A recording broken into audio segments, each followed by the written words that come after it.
Got to win, somebody's got to lose. I might as well get over the blues. Just like fishing in the ocean, there'll always be someone new. Who's done better? You did me wrong, but I've been through stormy weather. The beat goes on, just like my love everlasting. Oh, the beat goes on, better believe it. Still moving strong, on and on, don't stop for nobody. This time I keep my feet on solid ground. Now I understand myself without doubt. Like the sweet sound of good music, there'll always be something new to keep the tables turning. Hey, it's in the song, there'll never be an ending. It goes on, just like my love everlasting. Oh, the beat goes on, still moving strong, on and on. The beat goes on, the beat goes on, the beat goes on.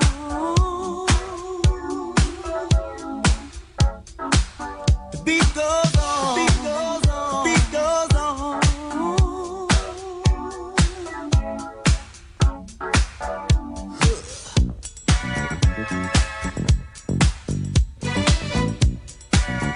Guitar playing that feel to show the beat is real.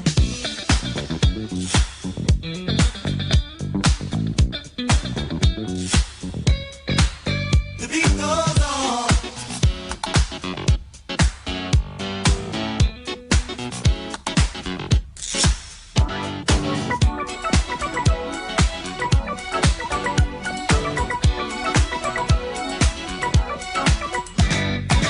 The beat goes on. Ooh, just like my love everlasting. Ooh, the beat goes on. Got to make it last. Strong, gotta believe it, baby. The beat goes on, and the beat goes on and on and on. Just like my love everlasting. Oh, everlasting, baby. And the beat goes on. Hello, everybody. This is Leon Watkins welcoming you to the Leon Watkins Show. I hope that you have done and helped somebody while we were gone. Sometimes I wonder, I say, I wonder, do they listen to what I'm trying to tell them? Now, you know, I'm old enough to be some of you's granddaddy, daddy, uncle, all that. You need to listen to what I'm telling you. You know what I'm saying? So I'm glad to have you here. We have a very, very special show today. And the beat goes on is one of his hits with the Whispers. We have the man behind the music today. And his name is Mr. Virgil Roberts. You'll be hearing more about him as we go on. And I'm so glad to have him here to share. You see, because I too, David, was a Mongo at one time. A what? A Mongo. Okay. I told a kid, I said, I'm a Mongo. He said, what kind of dog is that? So that ended my career. So that was it. That means I can't even say it right, so you know I ain't in it. But I'm glad to be here today. I like to just give homage. Thank you, Lord, for allowing us to do this show and be here one more time to give you glory. Thank you everything you've done for us. And those that don't have, Lord, help them. In Jesus' name. Amen. Amen. Amen. I just like to thank God because if it weren't for him, I wouldn't be. And so that's what I do, those of you who know. Now, before we get into this, because I want to get right into it. This is exciting to me to be able to be with Mr. Roberts and some of the songs. We're going to be playing not all of them, but a lot of his hits because he's saying some things that you need to know about. But before I do that, we're going to, David, you got anything going on with you? No. I know we're going to be talking a little bit later about voter registration. That's sort of on the mind. Okay. Today in the news, of course, was a big day.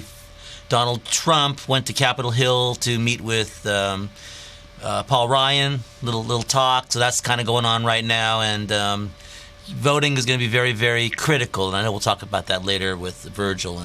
Well, of course. Okay. All right, then. All right, well, here's my most admired engineer of the land. Dawn has decided to come back. We got to say to us, give us something that I don't know today. That you didn't know? Yeah, give me About something I don't myself know. or just the way I I'm don't around? care. I just said I want to know it. What do you mean? Why you trying to break it down like that? Just give me something I don't know. Did you hear about what's going on in right there in Watts with the water? Yes, I did. I know. So about I that. think You that talk was about disturbed that. about that. I seen that. I was called in about it before too. Stop the press. Did we hear about what happened with Zimmerman on the cover of Oh. Daily News? What Yeah, happened he's to trying Auctioning off the his gun, gun. that killed Trayvon Martin. him? Okay. I mean, Unbelievable. I don't. Once we get into a negative part of life like that, negativity can only breed that. I mean, yeah, it's a horrible thing and all that. But what do you expect when people are in that kind of a mindset? He's gone. I mean, we know it, and all that's doing is antagonizing. He's headed for something. See, divine retribution is something else behind all that stuff. Mm-hmm. But that's the way it goes. And I like to say you look mighty dapper today in your suit. You looking Well, sharper I don't know than why a you would. tack. I don't know why you would start that. We got guests. Yeah, it's still in the morning. I ain't gonna say that. But thank you anyway for your observation. I appreciate it. Okay, we're going to get right into my guest, Mr. Virgil Roberts. It's a whole list of things is here. I don't even know where to begin. He's the managing partner of Bobbitt and Roberts, a law firm which he helped form. He's the co-creator of UCLA's African American Studies Center. He has a background in the entertainment industry, as you guys know that I'm very interested in that. And he does a whole lot of things. And I looked at it when I first saw it, I said, "Oh my God, this couldn't be."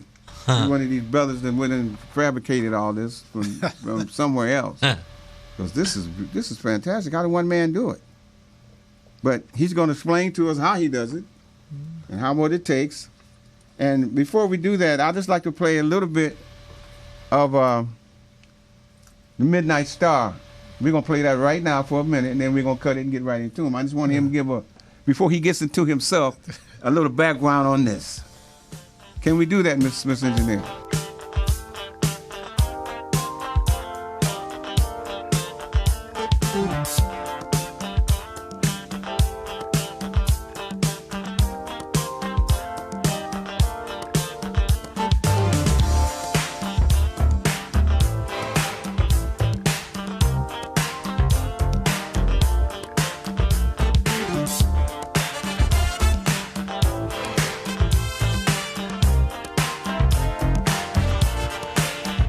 When you love someone, it's natural, not demanding.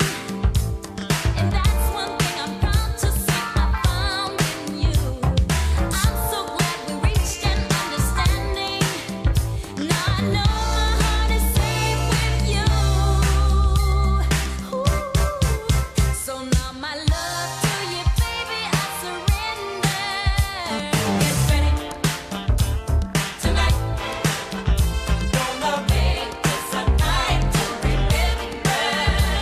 Get ready, oh baby, Tonight, yeah. gonna make this A night to remember. See, I'm auditioning. Trying to act like I'm singing with You're you. too old. Oh, this man said I'm too old. Let me cut the presses. Young person's business. Oh, man, come on. You know what? I'm glad you brought that up. I don't believe in all that. I believe you're young as you do it. If you want to hire me to do something, I'll do it. You can do it, but ain't nobody gonna buy your record. Well, who knows? If you really got talent, Doesn't matter. people don't have to see me. Doesn't They can matter. just hear me. Doesn't matter. They gotta see you in today's world. Okay. You gotta be. You gotta be see, visible. He's always throwing his weight around. But You gotta I be. succumb. Mr. Roberts, I'm glad to have you here. I'm glad to Bless be you, here. man. Glad to be here, my brother. And so why don't you do this? Why don't you just tell us what you think we should know right now about yourself? I think there's not much you should know about me. What you should know is that I'm a lawyer. I'm the son of sharecroppers. And I'm a race man. I'm really committed to doing things for black people and trying to change the way that we live our lives and what the quality of our life has been. And from the time that I was in college, when I got involved with Black Student Union and starting the African American Studies Center at UCLA. To this day, I try and do all that I can to try and help Black people survive in this country. That's amazing. That's fantastic. You know, that's what he's being about his father's business. You see, and we all should be doing that anyway. Only salvation for us is us. And if you don't believe it, then we're going to be doomed. And that's another profound statement. It's more than true. The truth stands up alone. You don't need to prop it up. If we don't see within ourselves what we are and what we're doing and how we're doing it to each other, let alone to somebody else, Yeah. it's genocide. Yeah. How do we go from being a people that got out of slavery when it was illegal to learn how to read and write, created over 100 Black colleges, and really valued the highest profession you could have in the Black community was to be an educator, to be a teacher, to a point now where people think if you're trying to be smart and get educated, you're acting white, and we're celebrating ignorance. How do we get to that? How do we get there?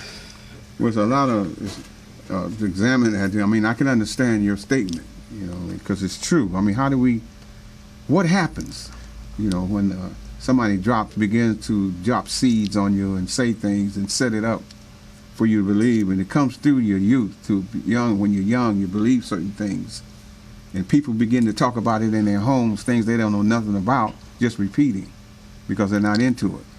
It's just like voting. We don't want to vote because we feel like we're disenfranchised, so we don't go. Yeah. It's the same difference when we see what we are and who we are, and we still survived all this, and not only survived, we accomplished. Yeah. We did get a Black man in the White House, Yeah. in spite of all that, Yeah. and not just that, other positions and people, but we never concentrate on those things. Well, a lot of it is we're kind of off subject, but a lot of it is the media. The media reinforces that you can't be Black and great, and yet the reality. So that, for example, would you take something like running and jumping? You could be a great athlete, but if you go to a Black college, you're not going to be an All-American. You might be a Black All-American, but you're not going to be a quote-unquote right. the real All-American. If you become a great artist, if you become a great recording artist, if you're a country and Western artist, you remain a country artist. If you're a Black artist, all of a sudden you become a pop artist. So they talk about Michael Jackson being a pop artist, not a Black artist. They talk about Prince being an artist that transcended all art forms, so therefore he's not a quote-unquote Black artist. So what the society has done is always made what is Black second class. And once you do that and it's perpetuated down through our kids begin to believe what they cannot be. And so I always say it's like if you have a dog and you train your dog never to leave the lawn, no matter how big and ferocious it is, it will run up to the lawn and stop and not go into the street. So over our history of being here, we've been taught what we cannot be. And so therefore there are things that we can be that we don't even ascribe or seek to achieve to be because we believe we can't do it. Like the dog who believes he can't leave the lawn. Most African Americans didn't believe a Black man named Barack Hussein Obama could be elected president. If you recall, nobody in the Black caucus supported him. They thought it was going to be a wasted vote. But he thought he could be president, just like every white young kid who grows up is taught to believe you can be president. He had the benefit of being raised by white parents who did not put ceilings on his aspirations. So in our communities, we all talk about when we have Black boys, we have the talk, the way that you've got to deal with the police and other things. That's a tremendous psychological burden that we're putting on our children that as they grow up, if you're a Black man, you're told you can't be like other men. That begins the process of putting chains on our minds. And so what we have to figure out what we're going to do as a community, how do we take the chains off the minds of our young people and make them realize that we can be anything that we want to be. We can create businesses. We can create everything that has been created, everything that can be done. There is somebody black that has done in this country. We pioneered open heart surgery. We created the transistor. You know, there are all these things that have been done that does not get filtered back into our communities. It's not part of our education. It's not part of our belief system. And if you don't believe it, you can't be it. Okay. You're right. Okay. Now, everybody listening, I hope you hear that. You know, what we're going to do now, though, we're going to continue on with this. We're going to have a little break, but Mr. Roberts is teaching today. We're going to slide off of that for a minute and get back into him as far as him and how what motivated him. I want to know, to be where you are today, what motivated you to want to do it? How did you get into the music industry? What? And we'll deal with that when we come back on the Leon Watkins Show with our special guest, Mr. Virgil Roberts. And we're going out with what, engineer? Freakazoid. Freakazoid. That's right. I hope that maybe don't fit him. But anyway, we'll be right back on the Leon Watkins Show.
Shake it, body like you just don't care. I said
Freakazoid by who? Midnight Star. Midnight Star. All Midnight right. Star. I need a good little bit about yourself, right? All right, so As compact as you can. all right, I'll try. That's hard for me. I'm a lawyer, so you never put in a sentence what you put in a paragraph. But I'll try. People think you get paid by the word. So, I grew up in as I said, my folks were sharecroppers in Texas. They came to California as migrant farm workers, and they used to pick cotton in the San Joaquin Valley, and they picked lemons in Ventura County. When World War II started, that was the first time they allowed black men to join the construction union. And so my father got a job as a construction laborer. In fact, they were living in a lemon pickers camp in Satakoy in December, when the Japanese bombed Pearl Harbor. So we ended up settling in Ventura. We were one of very few black families that lived there. So I grew up in Ventura. And as a boy, I always wanted to be like Ralph Bunche. I read about Ralph Bunche. He was the first black man to win a Nobel Peace Prize.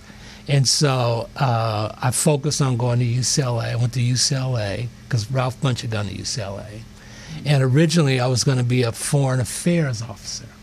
In the summer of 1967, I had an internship working for the Voice of America. And I did a show. I was working in the Vietnamese branch, and I did a show. I did a jazz show, news show for The Voice. And that was a transformative period of my life because it was the first time I'd ever been around a lot of black people. Because I grew up in Ventura, and everybody there, half people there were my family. And then I went to UCLA, and when I went to UCLA, we had about 80 African Americans on the campus. And so, you go to all my classes, there were never any black people on my campus. Then I went to D.C., and I saw all these black people. I loved it. I loved Chocolate City.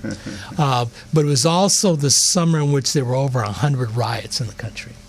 And because I was doing a news show, that was the summer there were riots in Detroit and Newark and New York and Washington, D.C. All around the country there were riots. It was also around the period of time when Stokely Carmichael and Charles Hamilton wrote their book Black Power. It was right after the autobiography of Malcolm X came out. And so I was in D.C. with a bunch of really smart young black folks who were talking about going in the Foreign Service, and we sort of decided we can't do that. We gotta help our people. So I decided that I was going to become a civil rights lawyer. So I went back, finished school at UCLA, went to graduate school for a year, because when I came back, that's when I became a black student activist. And said we need to have more black faculty, we need to have more black students. And so we worked on creating a Black Studies Center as a vehicle to have a reason to have more black students and more black faculty. So then I went to law school. And when I got to law school, what I found is that most civil rights organizations can't afford to hire lawyers. What they do is they rely on volunteer attorneys. So you use, the NAACP, ACLU, all those organizations, they will have a small general counsel staff, and then they rely on volunteers. So what I ended up doing is I went to work for a law firm in Century City that was a liberal, predominantly Jewish law firm that had a history of representing people. They'd represented the Wobblies. They'd represented, lots of progressive people. And so I worked there for a number of years. And then I eventually left after about 5 years, start my own practice, because I wanted to be more involved in doing civil rights activities. And so I represented the NAACP in the school desegregation case here, the Crawford case, that was remanded for the Supreme Court in 1976. And I spent a lot of time working in the school desegregation case and became really familiar with Los Angeles Unified Schools. In 1980, the voters in California passed Proposition 1, and when they passed Prop 1, the practical effect was all the desegregation litigation in the state got dismissed. There were cases in Los Angeles, Pasadena, San Diego, San Francisco. They all got dismissed. It's sort of like when Prop 209 got passed. So the civil rights community, we got together, we filed a lawsuit in federal court challenging Prop 1 on the basis that in fact itself was a discriminatory act. lost that lawsuit. And then I decided that I wasn't going to be able to affect change as a litigator and a civil rights lawyer.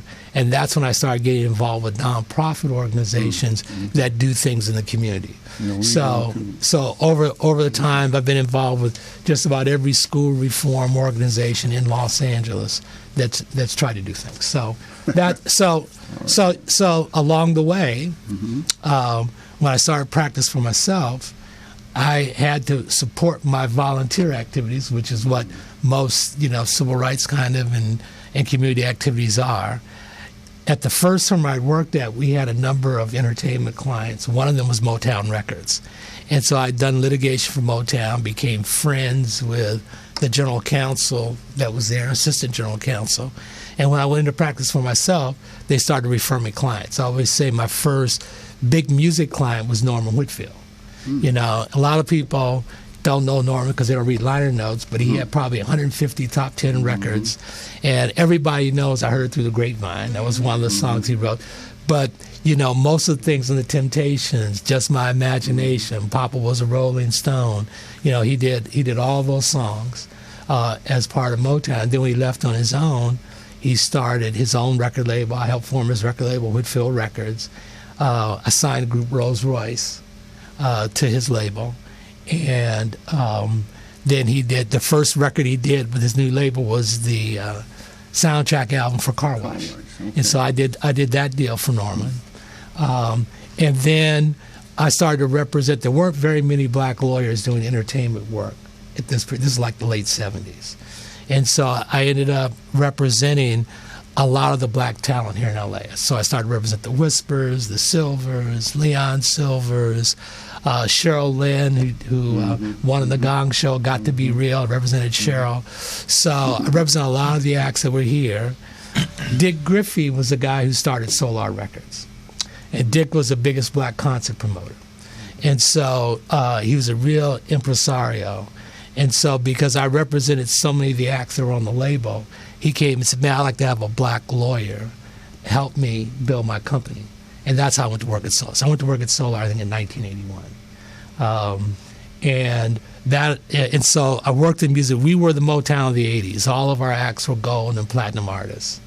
And we sold a lot of records. Dick had a real social consciousness. We did a lot of things in Africa. We did the first anti-apartheid telethon in America when the ANC was still considered to be a communist front group. Dick was one of only 2 Americans to address the OAU. And so we supported the ANC. We supported SWAPO when they were having the elections in Southwest Africa. We bought computers and hired political consultants to help the SWAPO members get elected there. We spent time going to the ANC's camps in Arusha when they were still fighting for independence with South Africa. And in fact, our music was banned in South Africa. Solar Records was banned in South Africa because of the anti-apartheid activities that we were involved in over the years. So there are a lot of things that we did at Solar, and we launched the careers of some really talented young people. Okay, now listen, he's really getting deep. Now I'm gonna show you. Now we're gonna have to switch reels again. Now this is the third or fourth way, because he got so much to say. We want to get into a couple other things with Mr. Roberts. He's put something on you, and I want him to be instead of being with the Joe Beck story, that he'll be our legal people one day when we get the movie made. I mean, which is going to be quite soon. I'll be talking to him about that. Yeah. Okay? Be a great story. We'll be right back with more Virgil Roberts in the Leon Watkins Show.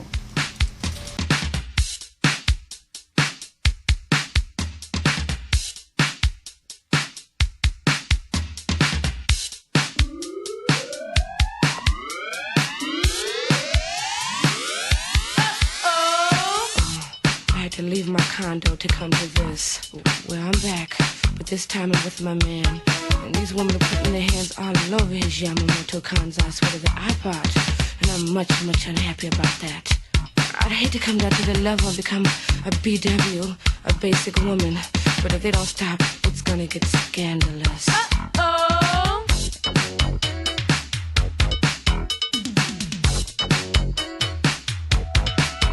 Got a meeting in the ladies' room. I don't need this. I'll be back real soon. That's what I get for being in the Got a neighborhood. meeting in the ladies' room. Where's my jewelry? I'll be back real soon. Can we talk? I don't know, but I think you better watch your man. Better watch your man. 'Cause girl, he's doing like nobody else can. All the girls are watching him. If you wanna be sure, you best go powder your nose. Go on and powder your nose. 'Cause you wanna look good when you step on the floor. That's why I got a meeting in the ladies' room. I'll be back real soon. I got a meeting in the ladies' room. I'll be back real soon. Say, oh, oh, oh, oh. Ooh, everybody sing it like, say, oh, oh, oh, oh. Step through the door, they were standing in line. Ladies took their time, smoking funny cigarettes and taking the time on their minds.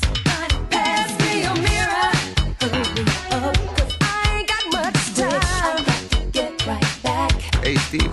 'Cause there's a hunk of a man I done left behind.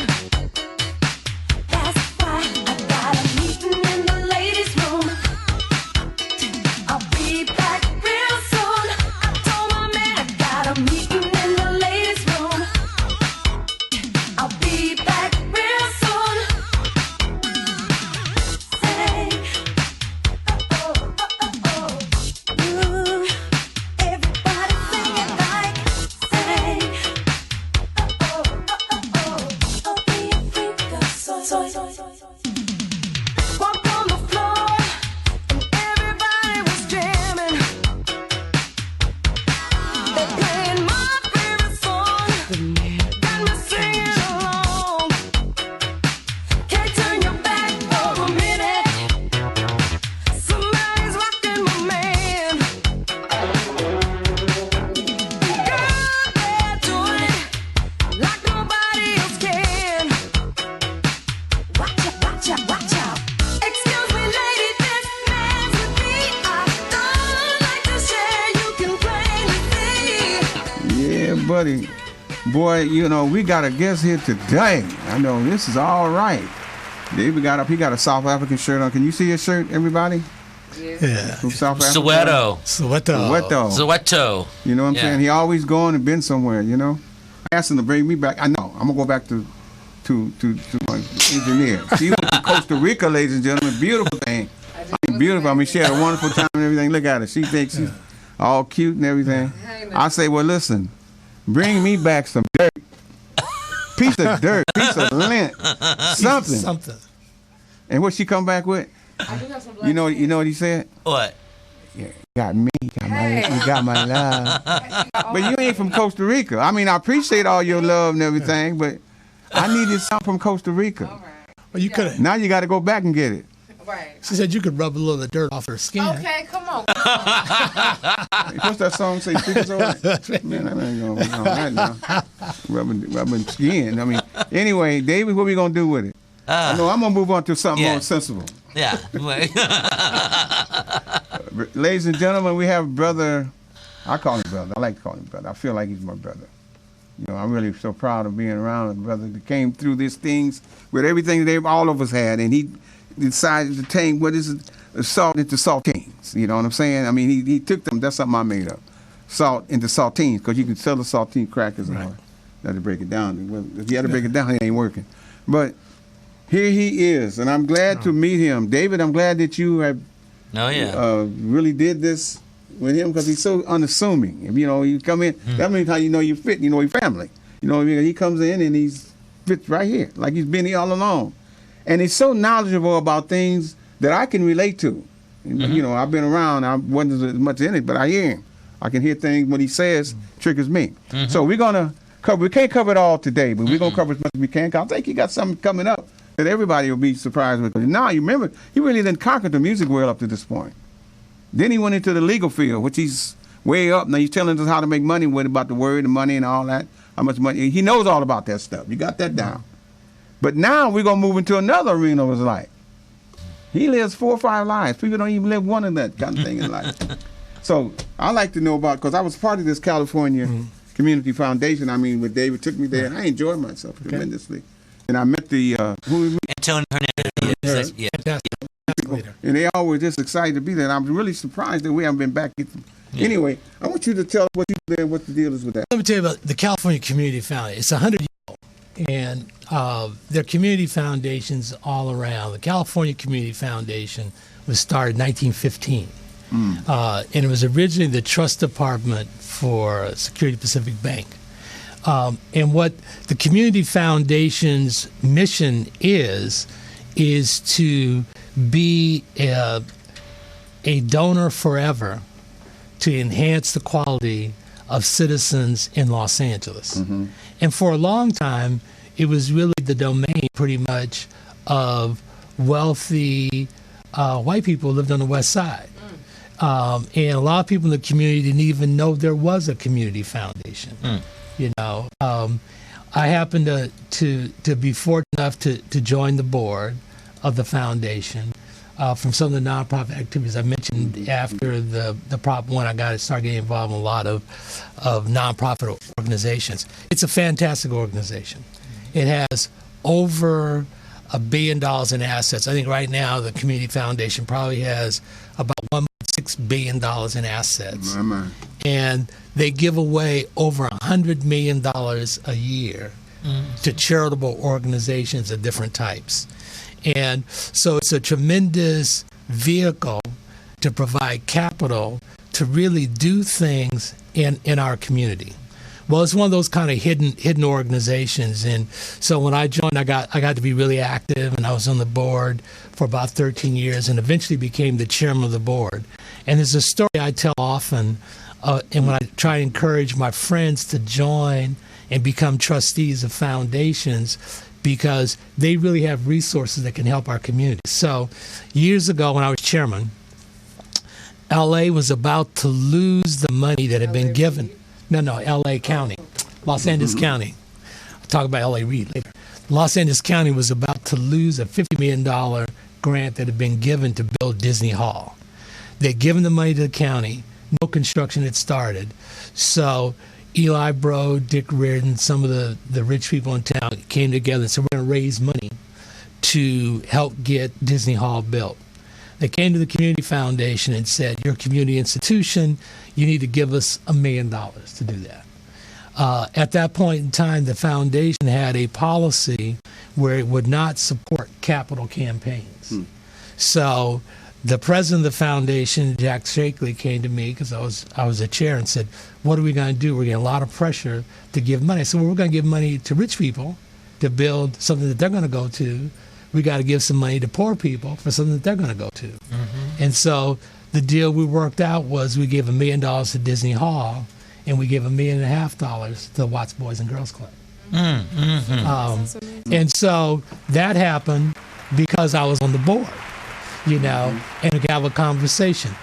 Decisions like that happen all the time. So one of the things that I'm probably most proud of is we, as a board, eventually hired Antonio Hernandez, who is former president of MALDEF, and she has transformed that institution. So if you go there now, you will see lots of black employees and Latino employees and Asian employees of the foundation. It looks like LA, and the grants that they are making are grants that really go to a lot of the needs that we have in our community. So there are a number of grant-making organizations like that in our community. Almost all of them do not have much representation for people of color. So there's another organization I started saying this is a plug for African American Board Leadership Institute. We created an organization that trains people, African Americans, and places them on boards and commissions so we become part of the decision-making process for how resources are being spent in our community.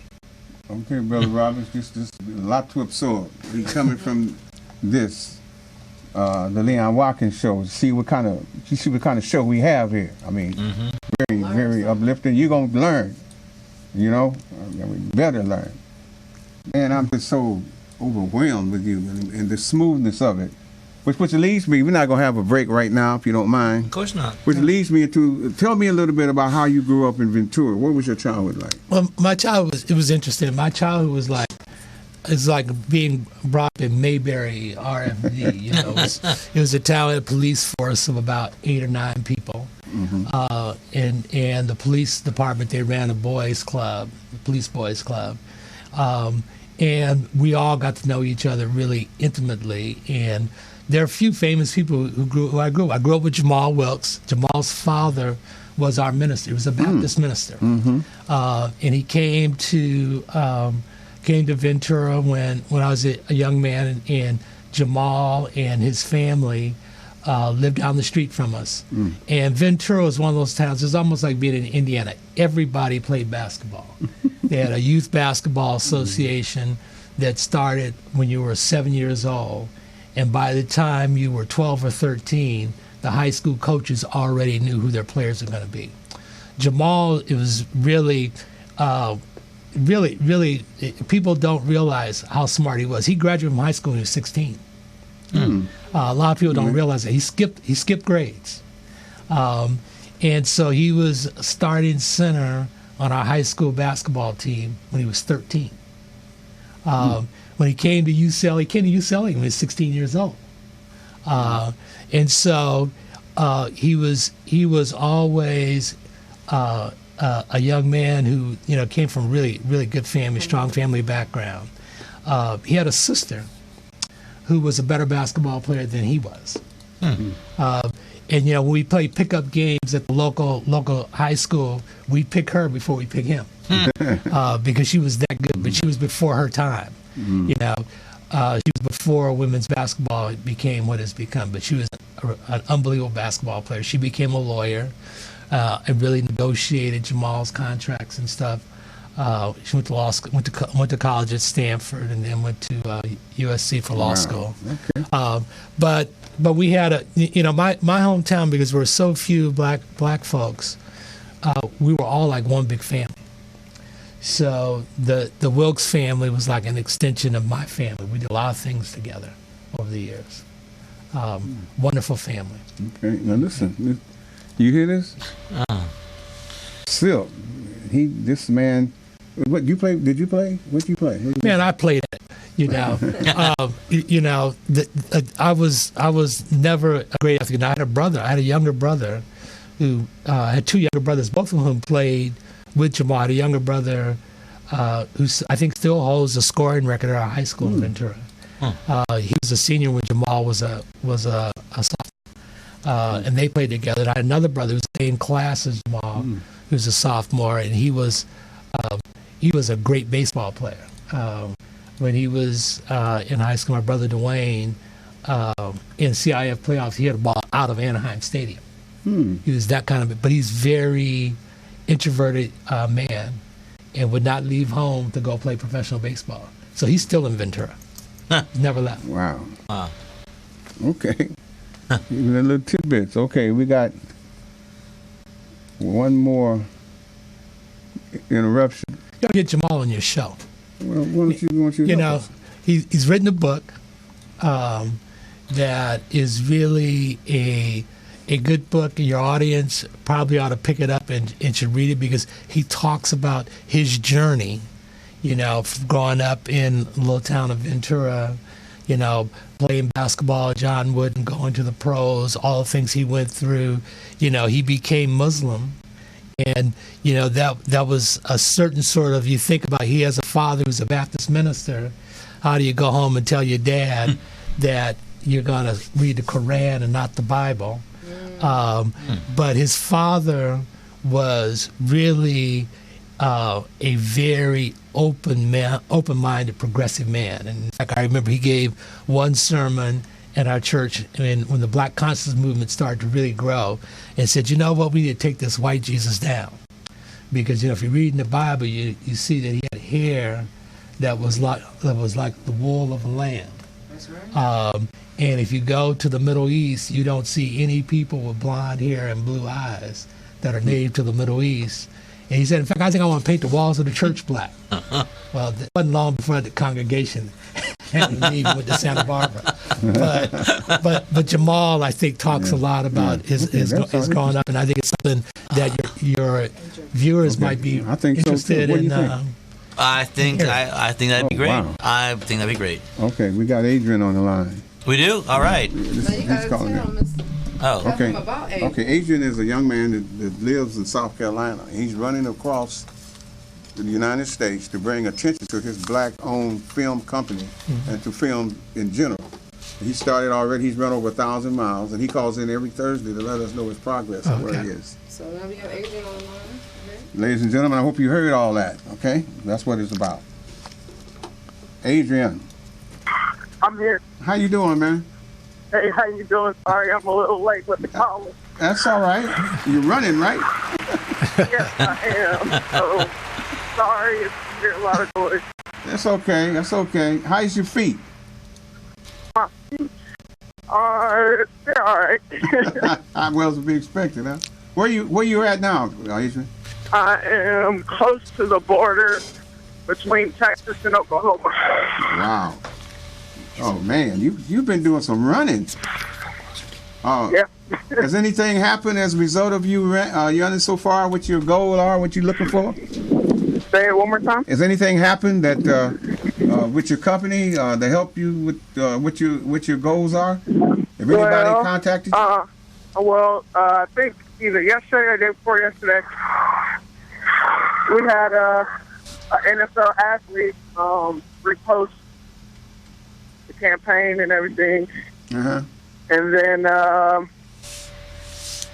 back in Charlotte, North Carolina, they're going to print it in the Charlotte Observer, which is like this big newspaper there, which is amazing because I thought it was not going to get printed. Like the lady was telling me, like, I don't know, blah, blah, blah, blah, whatever. And so yesterday, like one of our tires went flat. So we put the donut on and everything, and we were just all thinking in our head, like, dang, I don't know what I'm going to do. Because, like, the fun stuff that we have are just, like, basically for gas, like, food and stuff like that. But luckily, somehow, we started talking to the dude. He took care of us. He gave us a place to stay in his pool house, and he got us a new tire, food, all this. So I was like, thank you, God. So I was just praying about that, man, and it was crazy how it just happened. Well, you got something to say. How's Carlos? Carlos is good. He's not with me right now, but he's good. It was actually, I was sleeping in the car, but he was working his magic, at the gas station. Ran into the dude who helped us out. Well, great. Go ahead. I'm just saying that's what it's all about. You got to have that. You say working magic. I just say it's working. No, yeah, definitely. You're out there, man. You guys are out there. You don't have the big entourage of people and motorhomes and everything following you. You just got your own wits and what you believe in. And that'll take you a long way, man. Your beliefs. Hey, look, I know you called in. I'm glad, and hey, brother, we got a guest here, Mr. Roberts. Virgil Roberts, you hearing what happened? I mean, a little encouragement to this man. He's 25 years old, 24, 25. 24. 24. Okay. So, Adrian, how much money are you trying to raise? Well, ultimately, our goal is $500,000, and right now we have 1,300 something. Very good. So you only got $499,000 to go. Yeah, exactly. Well, there's an old saying that the 1,000 miles journey starts with your first step. And as long as you're committed to where you're going to go and you know where you're headed, you will eventually get there. My mind. Yeah. That's for sure. And we're gonna let Mr. Roberts keep up with you too, so because he want to come to the when he gets there, go to the Hollywood sign and have a big thing up there or whatever. So we'll see what's going on, man. I'm gonna let you get on and keep on running. Keep on running, man. Adrian. Yeah. I'll see you next week. Don't let me know what's going on, all right? Definitely. Thank you, guys. All right, God bless. Be careful out there. All right. Bye. All right. Well, look here. I want to move right into. I got to tell my folks about this before I turn it back over to him for the enders. I got to tell everybody we have did the actors. We did I was at the audition for the Joe Beck story, which is a movie that we're a script that we've had for many years. It's just now getting dealt with. Okay, we did our auditions and we found the actors and they're fantastic. Remind people what the Joe Beck story is about. This Joe Beck story is about two different people from different lives. I mean, one is from South Central, gang leader, gang man, gang whatever, and then the other one lives in Milwaukee, in Upper Alchelon, Jewish girl, and I'm gonna just paraphrase it. How they meet. I had an organization called the Family Helpline, which we help family. They call in and they have any need, we would try to help them. And anyway, I work with gang members too. So one of them was coming down there, get help with some things, and she was working for me. She saw me in the magazine and came from Milwaukee here to South Central. And anyway, they met there. Okay. And to me, it was that didn't even comprehend. What do you mean? You know. Right. And so they end up being together, and what goes on with that? You can imagine that. These two worlds, right? Then two worlds come together. But she had a vision that she wanted to help in a black community, but not like some people parachute in and have all that. Right. She just wanted to finish. She thought she had something to offer, no matter what race she was. She just wanted to help. He's doing what he did, you know. I mean, and so it went on, and it's fascinating. So it's a movie going to be made. We did our short trailer. That's we're going to start on that, I think, next week. And when I went to the audition, they had this thing, and I showed that. This is our first thing reserved for the Joe Beck story. I going to keep that. Okay. One day that's going to be significant. It's significant to me right now. But I want you to say we're serious. And the actors, by the way, are fantastic.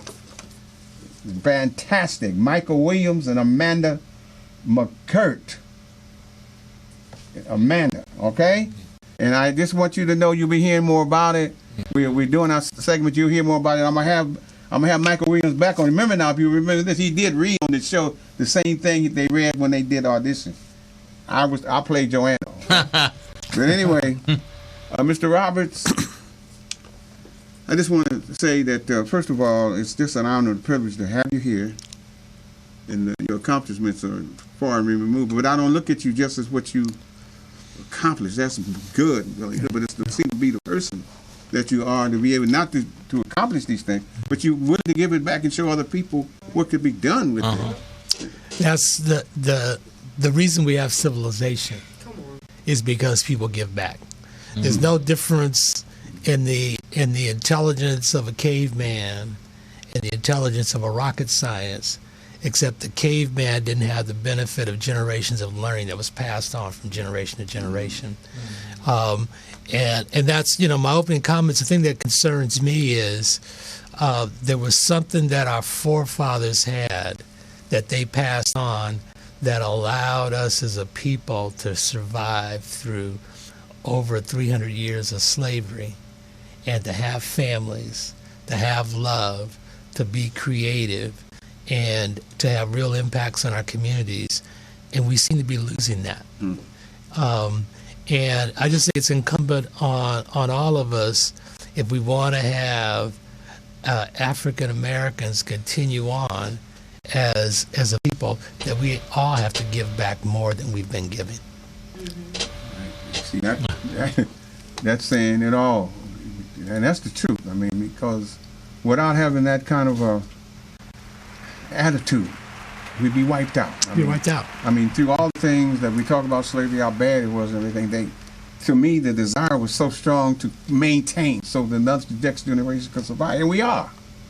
We're still sitting here. No matter what it looks like, there's always a remnant of people who understands this.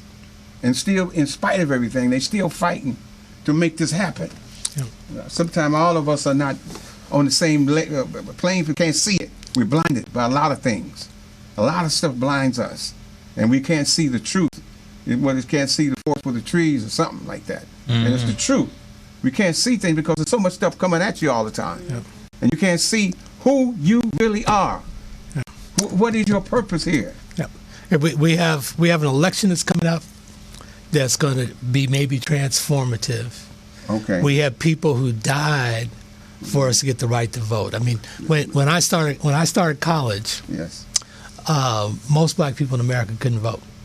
Voting Rights Act wasn't passed in 1965. And we used to not have a black caucus in Congress. We had Adam Clayton Powell, one congressman. Right. So what's happened over the last years has been the election of mayors and Congress people, and even ultimately the president. We have an election now where we're going to have a man, Donald Trump, who would like to turn the clock back to the good old days. And if we cannot understand, we talk about giving back, one of the things that is so important is for our people to get out and vote. And it's not just the top of the ticket for president, but it's the congressman. It's the school board. You know, we have schools that are failing. And when we have a school board election, you're lucky if you get 9% of the people to show up and vote. That's true. And there's no institution that is more important to our future. About now, we're going to have to, we got to cut this thing. You got to come back. You can't just tease us and leave it. So make it a thing. And not only that, we're on the air. You're going to have to, you're working with us now, right? I'm working with you. It's already in the airwaves. I mean, not saying that I don't trust you or nothing, but there it is. Listen, on this voting thing, the Leon Watkins Show is going to be sponsoring voting registration. I want you to call me because we want everybody to get out and vote. So from this day forward, we'll be talking about voting all the time on this show. My number is 323-481-4850. Some of y'all need to forget that because if you're not interested, don't call because I will insult you. If you come with that nonsense. I need people who are serious to call my number. This voting thing is so important. I see that the other people getting their young people to vote. They're going out in droves. What about our people? Yeah. All right, here we go. Thanks again, Brother Roberts. Thank you.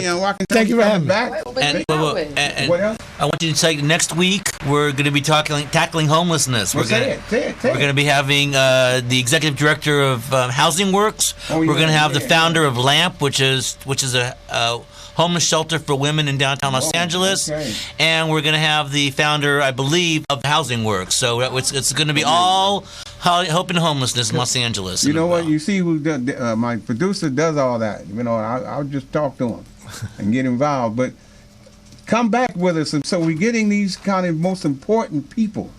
And I'm very impressed with Brother Roberts here. He's something that a lot of other people need to hear about. So we need to change who we have to speak to our children and stuff. Yeah. Okay, we're going to end with the whispers. All right. Rock steady. Rock steady. Rock steady, baby. Rock steady, baby. On the Leon Watkins Show.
to my surprise, you were doing this.